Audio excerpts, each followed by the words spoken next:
Hi అండి, అందరూ బాగుండాలని కోరుకుంటూ యుఎస్సిఎస్ వాళ్ళు రీసెంట్గా ఒక ఫైనల్ రూల్ని అయితే ఇంప్లిమెంట్ చేయబోతున్నారు. దానివల్ల అమెరికాలో ఎవరైతే వర్క్ వీసా మీద ఉంటున్నారో లేదా వర్క్ పర్మిట్ మీద ఉంటున్నారో వాళ్ళందరూ ఎంతో కొంత ఎఫెక్ట్ అయ్యే అవకాశం ఉంది. ఇంతకీ ఆ ఫైనల్ రూల్ ఏంటి, దానివల్ల ఎంతవరకు మనకి నష్టం జరిగే అవకాశం ఉంది క్లియర్గా చెప్పే ముందు ఒక చిన్న రిక్వెస్ట్ అండి. మీరు ఈ వీడియో చూస్తుంటే కనుక దయచేసి ఒక లైక్ చేయండి, షేర్ చేయండి, తప్పకుండా సబ్స్క్రైబ్ అయితే చేసుకోండి. యుఎస్సిఎస్ వాళ్ళు ఒక ఫైనల్ ఇంటర్మ్ రూల్ని అయితే ఇంప్లిమెంట్ చేయబోతున్నారండి. ఈ రూల్ జూలై 10th నుంచి అమల్లోకి రాబోతుంది. కానీ ఈ రూల్ ఇంపాక్ట్ అనేది ఆల్రెడీ పడుతుంది. కొంతమంది వీసాలు డినయల్స్ కూడా అవుతున్నాయి ఈ రూల్ వల్ల. అదేంటంటే మన సిగ్నేచర్ ఇష్యూ.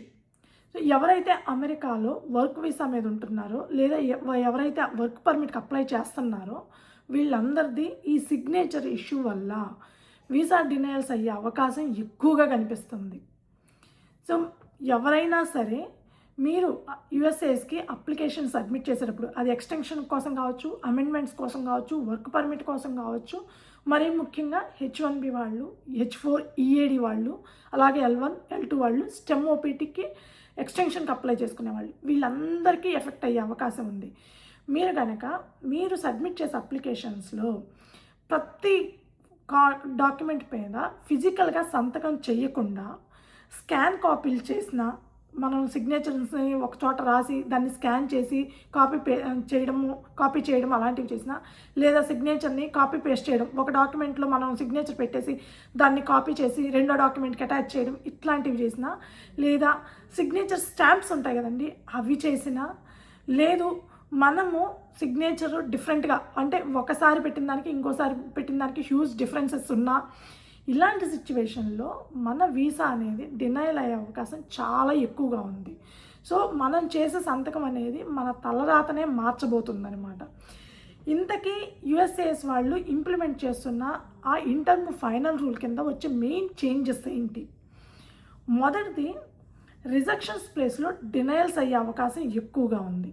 సో మనకి రిజెక్షన్ అంటే ఏంటంటే యుఎస్సిఎస్ వాళ్ళు మనం సబ్మిట్ చేసిన అప్లికేషన్ని క్లియర్గా రివ్యూ చేసి ఆ తర్వాత నెగిటివ్ ఫీడ్బ్యాక్ అంటే రిజెక్టెడ్ అనే నెగిటివ్ ఫీడ్బ్యాక్ని ఇవ్వడం జరుగుతుంది. కాకపోతే రిజెక్షన్ చేసినప్పుడు ఖచ్చితంగా మన అప్లికేషన్ మొత్తాన్ని రివ్యూ చేస్తారు. యూజువల్గా రిజెక్షన్కి కారణాలు ఏముంటాయి? సహజంగా మనం ఏదైనా డాక్యుమెంట్స్ మిస్ చేసినా, ఎక్కడన్నా సంతకాలు పెట్టకపోయినా, ఏదన్నా రాంగ్ లొకేషన్స్, రాంగ్ అడ్రస్లు ఇచ్చినా, లేదు మన ఇచ్చిన సబ్మిట్ చేసిన ఇన్ఫర్మేషన్ ఏదన్నా తప్పుగా ఉన్నా, లేదా ఫేక్ డాక్యుమెంట్స్ పెట్టినా, ఇలాంటి సిచ్యువేషన్లో యూజువల్గా రిజెక్ట్ చేస్తూ ఉంటారు. ఒక్కొక్కసారి ఆర్ఎఫ్ఈస్ పడుతూ ఉంటాయి. ఆర్ఎఫ్ఈస్ అనేది వాళ్ళకి ఏదైనా ఇంకా ఎక్కువ ఇన్ఫర్మేషన్ కావాలి, లేదంటే ఇంకా ఎక్కువ డాక్యుమెంటేషన్ కావాలి అనుకున్నప్పుడు ఆర్ఎఫ్ఈస్ ఇస్తూ ఉంటారు. డినయల్స్ అంటే మన అప్లికేషన్ని అస్సలు రివ్యూ చెయ్యరండి.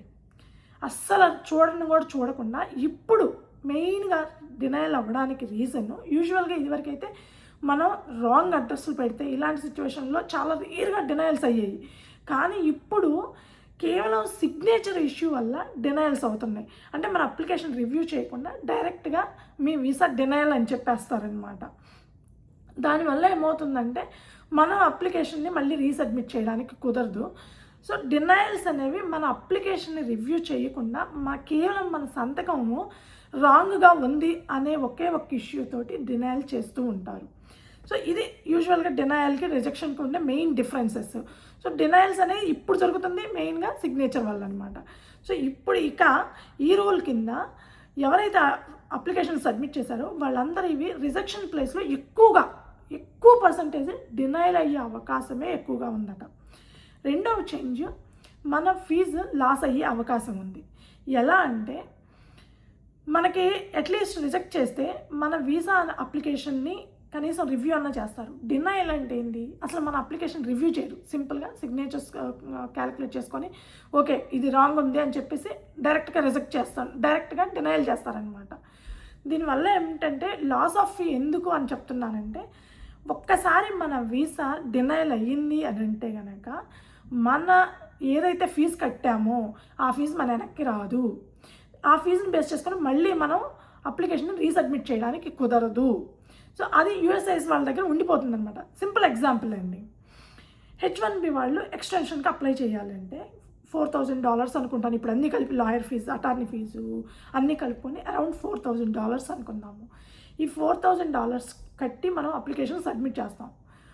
మన సిగ్నేచర్స్ మిస్ మ్యాచ్ అయినాయనో, లేకపోతే ఇది కరెక్ట్గా అంటే మనం ఫిజికల్గా సంతకం చేయలేదనో, మన వీసా డినైల్ అయ్యింది అని అంటే ఆ ఫీజు అనేది మనకి వెనక్కి ఇవ్వరు. ఆ $4,000 అనేది యూఎస్ఏఎస్ మనకి వెనక్కి ఇవ్వదు.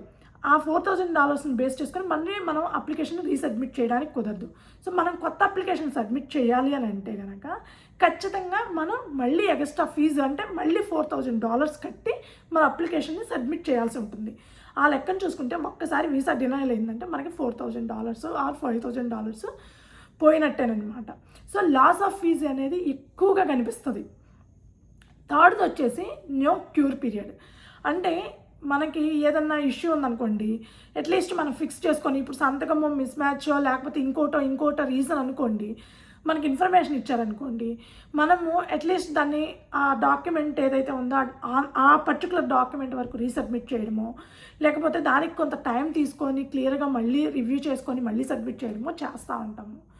ఇప్పుడు ఆ పీరియడ్ ఏమీ ఉండదు. ఒక్కొక్కసారి మీ వీసా డినైల్ అయిందంటే మీరు ఇమ్మీడియట్గా కంట్రీని వదిలిపెట్టి పోవాల్సిన అవసరం కూడా వచ్చే అవకాశం ఉందన్నమాట. అంటే అది డైరెక్ట్గా డినైల్ చేసేసి మీ వీసాని కూడా రిజెక్ట్ చేశారనుకోండి, అంటే మీ వీసాని కూడా డినైల్ చేశారనుకోండి, మీకు టైం లేదనుకోండి, ఇమ్మీడియట్గా మీరు కంట్రీ వదిలిపెట్టి వెళ్ళిపోవాల్సి రావచ్చు. సో ఇలాంటి లాట్ ఆఫ్ చేంజెస్ ఉన్నాయి.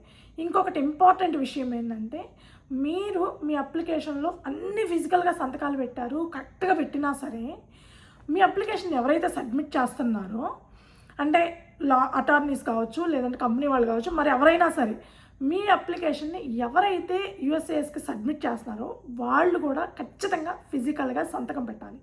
అలా కాకుండా వాళ్ళైనా సరే స్టాంప్ సైన్ పెట్టడం కానీ, అంటే ఎక్కువ మల్టిపుల్ సైన్లు పెట్టేటప్పుడు చాలా వరకు కొంతమంది ఈ స్టాంప్ సైన్లు యూజ్ చేస్తుంటారు. అలాంటివి చేసినా, కాపీ పేస్టులు చేసినా, సేమ్ మీ అప్లికేషన్ సబ్మిట్ చేసే వాళ్ళు ఇలాంటి మిస్టేక్స్ ఏం చేసినా సరే మీ అప్లికేషన్ అనేది, మీ వీసా అప్లికేషన్ డినైల్ అవుతుంది.